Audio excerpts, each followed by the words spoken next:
بسم اللہ الرحمن الرحیم۔ السلام علیکم ناظرین کرام۔ سلطنت عثمانیہ کے پہلے چیف آف آرمی سٹاف جنہوں نے 99 سال کی عمر میں سلطنت کا پہلا شہر اناضول فتح کیا، سلطنت کی 4 نسلوں کے ساتھ مل کر جنگیں لڑیں، ارطغرل کے سب سے وفادار ساتھی جنہوں نے ارطغرل کی موت کے بعد بیٹے اور پوتے کا بھی ساتھ دیا۔ آپ جنگ میں تلواروں کے بجائے کلہاڑیوں کا استعمال کرتے تھے۔ زندگی میں کل 7 کلہاڑیوں کا استعمال کیا، جو آج بھی استنبول کے ملٹری میوزیم میں رکھی ہوئی ہیں۔ جی ہاں دوستو، بات ہو رہی ہے ترگت ایلب کی، جنہیں نورگل بھی کہا جاتا ہے، اور ارطغرل کے نہایت وفادار ساتھی، سچے اور ہمدرد دوست تھے۔ ارطغرل کی وفات کے بعد ترگت ایلب سلطنت عثمانیہ کے بانی عثمان اول کے وفادار رہے اور حکومت میں ان کے معاون بھی تھے۔ انہوں نے 125 برس کی لمبی عمر پائی اور آخری وقت تک میدان جنگ میں سرگرم رہے۔ بچپن میں منگولوں نے ان کے والدین کو شہید کر دیا تھا۔ ان کا ہتھیار ان کا مشہور کلاڑا تھا، اور وہ واحد جنگجو ہیں جنہوں نے تیغ و سناں کے بجائے کلہاڑیوں کو اپنا ہتھیار بنایا۔ ان کا مقبرہ ترگت ایلب گاؤں انیگول ترکی کے قبرستان میں واقع ہے۔ ارطغرل غازی کے مقبرہ کے باہر ترگت ایلب کے نام سے منسوب ایک اعزازی قبر بھی ہے، جو ان کی اصلی آرام گاہ نہیں ہے۔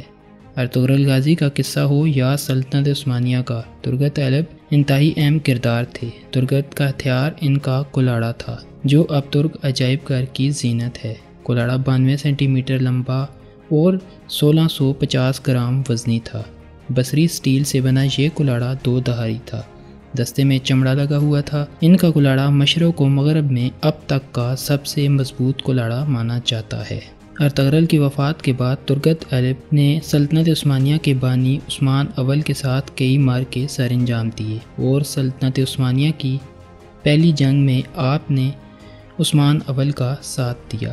1299 میں عثمان اول نے آپ کو اناضول فتح کرنے بھیجا۔ آپ نے نہ صرف اناضول کو فتح کیا بلکہ 36 سال اناضول پر گورنری بھی کی۔ اناضول کے لوگوں کے لیے یہ دور بہت ہی امن و سکون اور دولت مندی والا دور تھا۔ عثمان غازی کی وفات کے بعد آپ نے ارطغرل غازی کے پوتے اور عثمان غازی کے بیٹے اورحان کا ساتھ دیا۔ آپ کو اللہ نے لمبی عمر عطا کی، اور آپ 125 سال کی عمر میں دوران جنگ شہید ہوئے تھے، اور اس وقت بھی آپ کا مشہور کلاڑا آپ کے ہاتھ میں تھا۔ آپ کی وفات کے تقریباً 500 سال بعد 1877 عیسوی میں ایک شہر کا نام ترگت کے اعزاز میں رکھا گیا، جو کہ موجودہ ملک بلغاریہ میں واقع ہے۔ ترگت کو اتنی قدر و قیمت کی نگاہ سے دیکھا جاتا ہے کہ ترگت کی ایک علامتی قبر ارطغرل کے مزار کے ساتھ بنائی گئی ہے، اور ترگت کا اصل مزار اناضول شہر میں ہے۔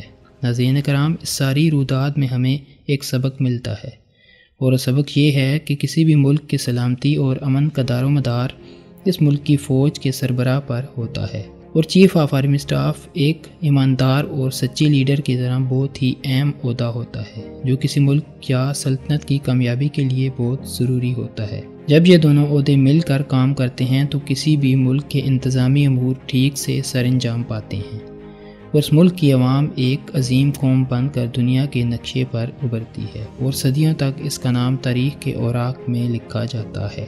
دوستو، اگر آپ کو ویڈیو پسند آئی ہو تو لائک ضرور کریں۔ شکریہ۔